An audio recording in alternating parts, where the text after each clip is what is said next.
ಹಿರಿಯೂರು ನಗರದ ಮಹಿಳಾ ಬ್ಲಾಕ್ ಕಾಂಗ್ರೆಸ್ ಅಧ್ಯಕ್ಷರಾದ ಎಂ ಸುರೇಖಮಣಿ ಅವರ ನೇತೃತ್ವದಲ್ಲಿ ಮಹಿಳಾ ಬ್ಲಾಕ್ ಕಾಂಗ್ರೆಸ್ ಅಧ್ಯಕ್ಷರು ಹಾಗೂ ಪದಾಧಿಕಾರಿಗಳಿಗೆ ಮಾಜಿ ಸಚಿವ ಡಿ ಸುಧಾಕರ್ ನೇಮಕಾತಿ ಪತ್ರ ವಿತರಿಸಿದರು. ಕರ್ನಾಟಕ ಪ್ರದೇಶ ಕಾಂಗ್ರೆಸ್ ಸಮಿತಿಯ ಅಧ್ಯಕ್ಷ ಡಿಕೆ ಶಿವಕುಮಾರ್ ಹಾಗೂ ಕರ್ನಾಟಕ ಪ್ರದೇಶ ಮಹಿಳಾ ಕಾಂಗ್ರೆಸ್ ಸಮಿತಿಯ ಅಧ್ಯಕ್ಷರಾದ ಡಾಕ್ಟರ್ ಪುಷ್ಪಾ ಅಮರನಾಥ್ ಮತ್ತು ಚಿತ್ರದುರ್ಗ ಜಿಲ್ಲಾ ಮಹಿಳಾ ಕಾಂಗ್ರೆಸ್ ಸಮಿತಿಯ ಅಧ್ಯಕ್ಷರಾದ ಗೀತಾ ನಂದಿನಿ ಗೌಡ ಆದೇಶದ ಮೇರೆಗೆ ನೇಮಕಾತಿ ಪತ್ರ ವಿತರಿಸಲಾಯಿತು.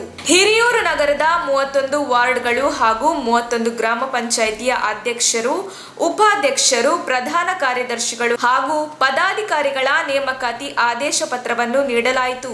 ಈ ಸಂದರ್ಭದಲ್ಲಿ ಮಾತನಾಡಿದ ಡಿ ಸುಧಾಕರ್, ತಕ್ಷಣದಿಂದಲೇ ಈ ಆದೇಶ ಜಾರಿಯಾಗಿದ್ದು ಪದಾಧಿಕಾರಿಗಳು ನಿಷ್ಠ ಹಾಗೂ ಪ್ರಾಮಾಣಿಕತೆಯಿಂದ ತಮಗೆ ವಹಿಸಿದ ಜವಾಬ್ದಾರಿಯನ್ನು ನಾಯಕರ ಮಾರ್ಗದರ್ಶನದಲ್ಲಿ ಯಶಸ್ವಿಯಾಗಿ ನಿರ್ವಹಿಸಿ ಎಂದು ಮಾರ್ಗದರ್ಶನ ನೀಡಿದರು.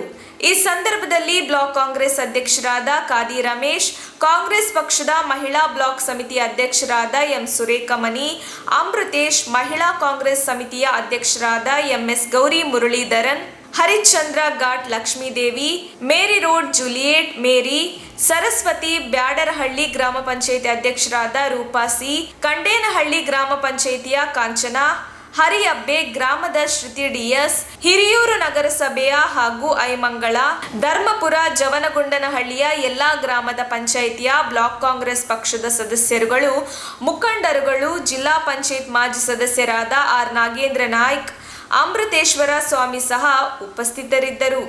ನಮ್ಮ ತುಮಕೂರು ಮಾಧ್ಯಮದ ವಿಶೇಷ ಸುದ್ದಿಗಳನ್ನು ನಿರಂತರವಾಗಿ ಪಡೆದುಕೊಳ್ಳಲು ಚಾನೆಲ್ ಅನ್ನು ಸಬ್ಸ್ಕ್ರೈಬ್ ಮಾಡಿ. ಕ್ಷಣ ಕ್ಷಣದ ಸುದ್ದಿಗಳಿಗಾಗಿ www.nammathumakuru.com ಗೆ ಭೇಟಿ ನೀಡಿ.